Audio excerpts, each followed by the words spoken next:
So I'm mostly a positive person, but in this video, we're going to talk about the worst things about living in the Seattle, Washington area. This is the 5 worst things about living in Seattle because I don't want you to move here if you're not going to like it.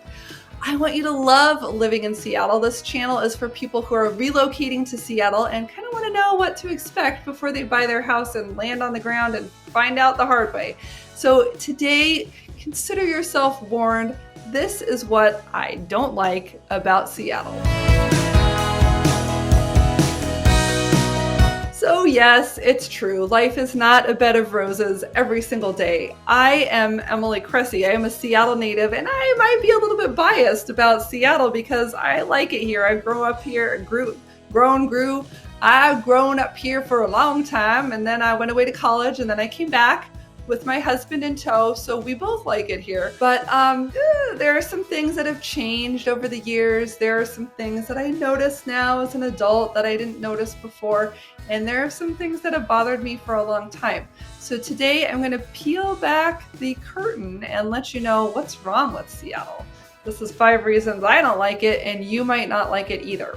So before we get into that, I just want to welcome you. If it's your first time to the channel, make sure you subscribe. Give me a bing. Does this not look good, guys? Bing, a thumbs up, and let me know if you like it. And if you have any questions, or maybe you have a different opinion, or another worse thing that is worse than mine and I didn't even think of it, please let us know in the comments. Even if it's bad, I would welcome your comment because I want people who visit this community living in Seattle to really get an accurate idea of what it's like. You have one woman's opinion, but I would love to hear others. So please feel free to comment on that as well. And we've got new videos coming out all the time. So you're going to want to click that subscribe button, yo. Okay, so as far as what we don't like about Seattle, here it goes. Number 1, if you have visited and driven from the airport into downtown Seattle, you probably already know what I'm going to say. You have probably seen tents under the freeway. You have probably seen vandalism on the freeway, and when you got downtown, you might have seen people who made you uncomfortable wandering around, talking to themselves, not wearing pants, and doing all sorts of number of strange things. So that whole sort of homelessness, displaced people is an ongoing issue in Seattle. I remember that being a problem when I was a kid. My dad rented office space in downtown Seattle near Pioneer Square, where all the pigeons are. There's the Underground Seattle tour there. There's the big totem pole there. It's kind of an iconic area. And he worked in that red and blue striped building that you might have seen in Seattle artwork. But anyway, it was a great space from a historic perspective. It was kind of had a park-like area in front of it that tended to attract a lot of people that we called bums when I was a kid. But it was a lot of, alcoholics, people sleeping on park benches, and people with mental illness, which was frankly scary and intimidating. I remember my mom dropping me off there, and the usual place that we would go in, he had a little key code to get into his office, and we couldn't go in there because there was somebody asleep with newspapers on him. And so we had to go around the side of the building to the other entrance. Now, I don't spend a lot of time downtown. There are certain places where you go downtown where my sister has this little weapon that's like a stick that she has, and she has that with her for safety. She learned that tip from a retired police officer that did security at her kid's school. So there are certainly areas that make people uncomfortable now, and I know that that's something that has gotten to the point where businesses that are renting an office space are writing letters to the mayor saying you need to clean up our block.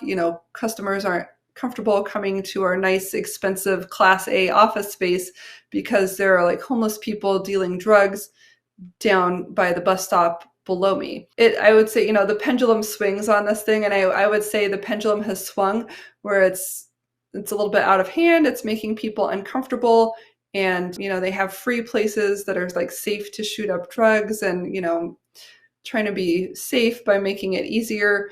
And so anyway, that's swung pretty far. we say things like, oh, it's very expensive to live here, so a lot of people can't afford housing, so it's okay if they have their tent out in the green space along the freeway, or that they live in their RV down by the park or something like that. That's literally happening right now in downtown Seattle and a lot of the Seattle city proper surrounding areas. Outside of the city of Seattle, we don't see as much of that. There are a lot of different municipalities, and they each have their own kind of differentiated levels of enforcement of these types of problems, but it's primarily concentrated within the city of Seattle itself. Comparing that to Bellevue and the east side, it's very clean over there and a lot fewer problems, a lot less vandalism and graffiti and that type of thing. So whatever they're doing, they seem to have it locked down a substantially different way than Seattle. So just bear that in mind. That's one of the things that has gotten worse during the last 40 years, and it's on people's radar. They're complaining about it, but I haven't seen much of a shift yet to clean it up. So that's number one, and it's real and it's a thing. Number two is what I will call property crime, and I don't know that it's strictly related to number one. As a friend at church told me last week, what did he say? Never underestimate the creativity of a meth head. And apparently he used to have meth head friends, so he would know. But recently, in my quiet suburb of Lake Forest Park, my mailbox was mowed off, and my neighbors' mailboxes were fine on both sides of my house. It was just mine, but they actually sawed through the post. I had like a 4x6 post holding up my mailbox. They took my mailbox. It was a locking one. I guess it was too strong, and they flipped it upside down so that they could get the mail out, and then they like threw it in a ditch half a mile away. So that recently happened to me. It's kind of known that you shouldn't leave your car out on the street in certain neighborhoods because there'll be like windows broken in and things stolen out of it, especially if you leave anything in there.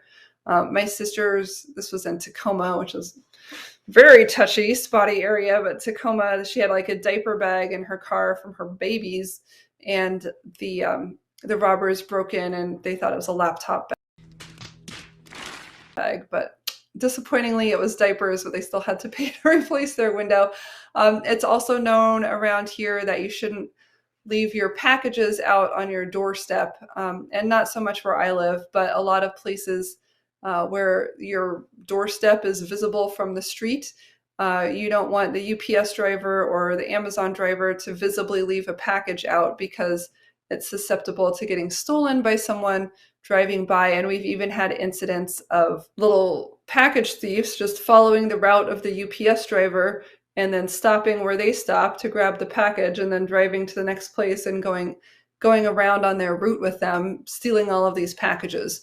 So those are big issues, but I would say it's more of a focus on property crime rather than violent crime as far as like personal attacks, rapes, murders, fights, that type of a thing. I don't hear about that a lot. I'm sure there are areas where it happens, but that's not the type of thing where it's like, oh, don't go down on 5th Street or you're going to get beat up. No. But don't leave your car parked on 5th Street or it's going to get broken into. Yes, that's much more of a thing. Even places like Green Lake, where you could park your car for an hour as you walk around the lake or that type of thing, they'll say, high car prowl area and that type of thing. So it's real. Don't leave stuff in your car. Pretty much you want to tuck everything out of the way. It's mostly if you tempt people by leaving stuff either on your door or in your car, chances are that they're going to take it. They're not necessarily trying to steal your car. They're just trying to get the stuff out of your car. And then, like I said, with the mailbox, stealing mail is, I guess, something that the police say they've had trouble keeping up with. And I don't know how they would keep up with it if random people are driving around at night, breaking into mailboxes or sawing off mailboxes, for crying out loud.